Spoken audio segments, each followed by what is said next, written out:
Manifestações de apoio ao governo Bolsonaro. No que deu? Esse é mais um vídeo da TV Coiote, e se você gosta muito do trabalho do canal, lembre-se que você pode contribuir com R$ 7,99 por mês, virando um membro através do YouTube. Para isso, basta clicar em Seja Membro aqui embaixo.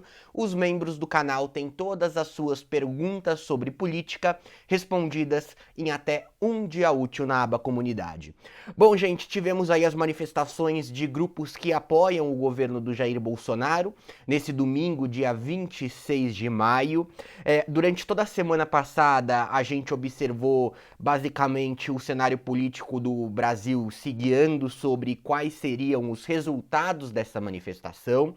Tivemos aqueles atos também no dia 15, de oposição ao governo, com a pauta central ligado aí ao combate aos cortes ou contingenciamento, como você preferir, no setor de educação, né? Fiz um vídeo falando sobre a diferença de corte e contingenciamento.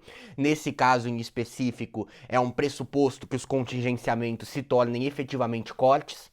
De qualquer forma, vimos aí uma briga gigantesca durante toda a semana entre grupos que apoiaram o Bolsonaro no segundo turno das eleições, alguns que até apoiaram o Bolsonaro no primeiro turno, não participaram dos atos aí, figuras que tornaram-se muito relevantes nos últimos tempos nos setores de direita. É o caso do MBL, do Movimento Brasil Livre, que ganhou muita notoriedade na época do impeachment da Dilma Rousseff. É o caso da deputada Joyce Hasselmann, sempre ganhou um protagonismo muito grande no ativismo de direita pela internet. Ela se elegeu deputada federal pelo PSL em São Paulo, teve mais de 1 milhão de votos, se tornou aí uma das figuras mais relevantes quando o assunto é a articulação política entre o governo e também o Congresso Nacional. E Janaína Pascoal, deputada estadual por São Paulo, também super votada, com bem mais de 1 milhão de votos, foi contra os atos. De qualquer forma, é muito difícil da gente contabilizar, tá? A Polícia Militar não faz mais estimativa de número de participantes em manifestações em quase todos os estados do país. Institutos de pesquisa não costumam fazer, apenas em casos muito excepcionais, e o que a gente tem basicamente são as versões de organização, que vale tanto para o dia 15, tanto para o dia 26. A organização costuma jogar um número mais alto do que é efetivo. Claramente um interesse total. Como não existe uma fórmula exata para você medir quantas pessoas estão ocupando esses espaços, não dá para você fazer isso de forma apenas com observação aérea, de forma efetiva e precisa, até porque muita gente entra, muita gente sai ao longo do dia, abre brecha para essa situação toda. Mas sem entrar nesse mérito, a gente tem aí a visão aérea e consegue fazer estimativas. O que é uma constatação clara com relação aos atos do dia 26. Eles não foram pequenos e eles não foram gigantescos. Aparentemente, aqui entra uma visão pessoal, eles foram menores do que o que a gente teve no dia 15, dos atos contra o governo. Por exemplo, São Paulo foi o lugar, com certeza, que tanto 15, tanto 26 bombou mais. Claramente, a ocupação na Avenida Paulista foi grande nos 2 dias. No Rio de Janeiro, a gente observou um movimento um pouco mais enxuto em ambos os casos. Dessa vez, o ato foi em Copacabana, uma ocupação ali, talvez no entorno de 7 quarteirões, mas com 2 concentrações mais cheias e lugares mais esparsos. Não foi tão grande quanto São Paulo. Brasília eu achei pequeno até para a desse domingo, menor até do que o que a gente teve no dia 15. No Nordeste a coisa foi quase nula. A gente observou no dia 15 muitos atos no Nordeste e atos com um número relevante de participantes. No Norte também, aí pegando a Belém no Pará, você observou um ato grande no dia 15. Dessa vez foram poucos casos. Por outro lado, no Sul, os atos do dia 15 foram menores e agora no 26 dá pra gente aí ver um número um pouco mais considerável de pessoas participando em várias das cidades. Com relação à estimativa de número de cidades também varia, o que diz a organização, o que dizem os meios de imprensa e por aí vai. Fato é, nos 2 casos, todos os estados do país tiveram manifestações, sempre flutuando entre 100, 200, 300 cidades. Mais do que 100, menos de 300. Esse é o consenso.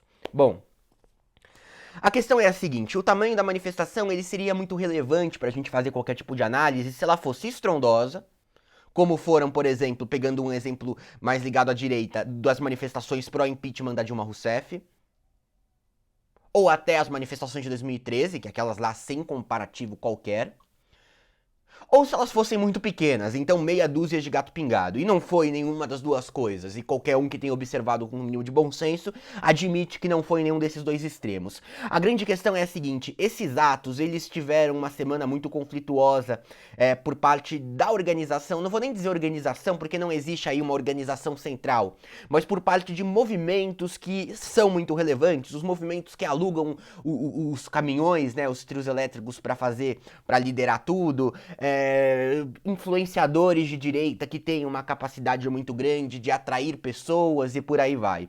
E o que a gente observou de mais crítico por parte de quem não quis participar é o caso do MBL, é o caso da Janaína Pascoal e até o caso da Joyce Hasselman, que foi mais discreta, não disse que era contra, mas também não disse que era a favor.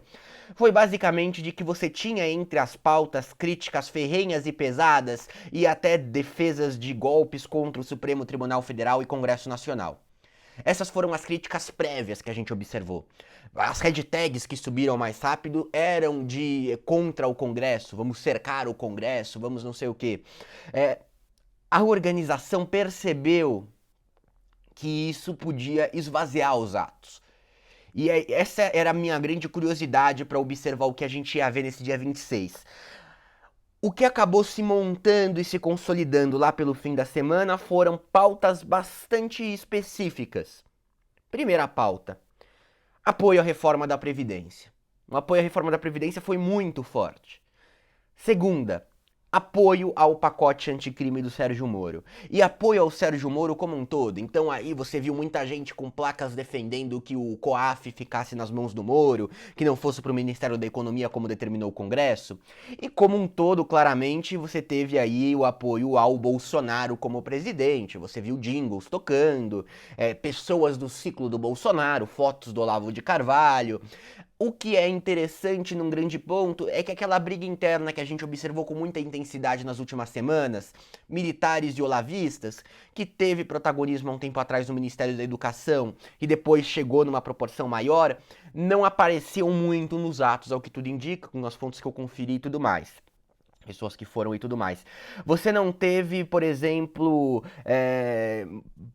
pelo menos que não fosse exceção, placas xingando militares ou placas xingando Olavo de Carvalho. Pelo contrário, você teve placas em defesa dos dois. Isso foi algo interessante. E realmente aquilo que foi se montando por parte desses movimentos de relevância dentro da esfera de direita, de pacote anticrime, reforma da Previdência e Bolsonaro como um todo, foi o que a gente viu predominando.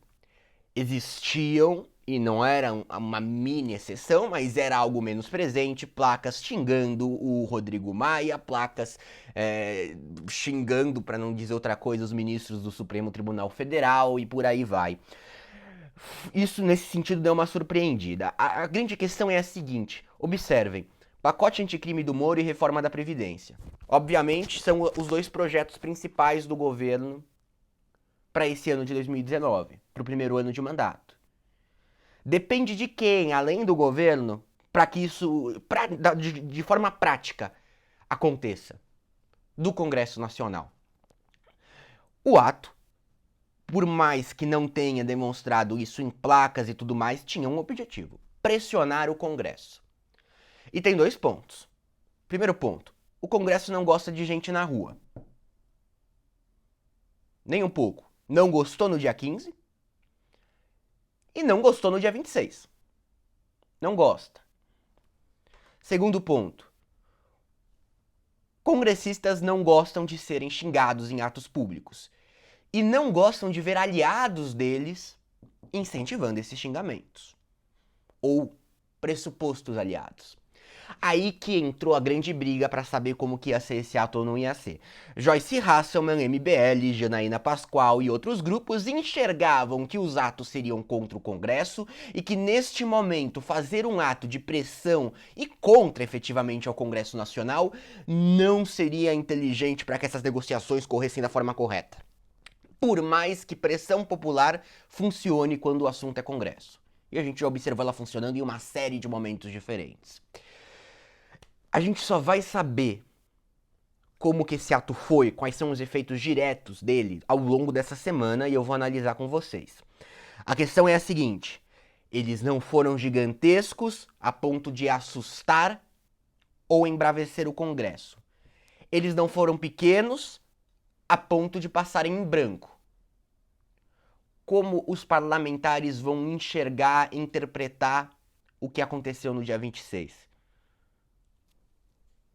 Como um grupo de pessoas instigadas pelo presidente para baterem no Congresso, ou como um grupo de pessoas que representam real apoio ao governo defendendo essas pautas e isso sirva como um mecanismo de pressão.